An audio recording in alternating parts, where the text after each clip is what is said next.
right here is why I've always said South Carolina weather is like Buffalo one day, Fort Lauderdale the next. You never know what you're going to get. What is it, March the 12th today? We're 9 days away from the official start of spring. We've had probably an average high of about 55 to 60 degrees every day during the damn winter. Every day, seriously. Except for the few days that we had some bad weather. And it's damn snowing.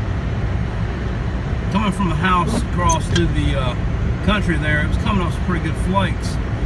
Now it's just a little messy kind of junior snow.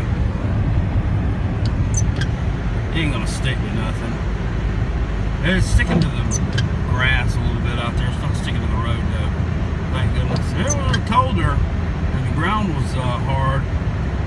This could be potentially be kind of nasty. It's coming down pretty hard, fast, continuous to be a junior snow. Hopefully it'll stop soon. I think it's supposed to stop by daylight or a little after. It does nothing to cause a big mess for me. I don't like it. Old man winter needs to go back where the hell he came from. Woo! See y'all later. Hey, shut 'em out.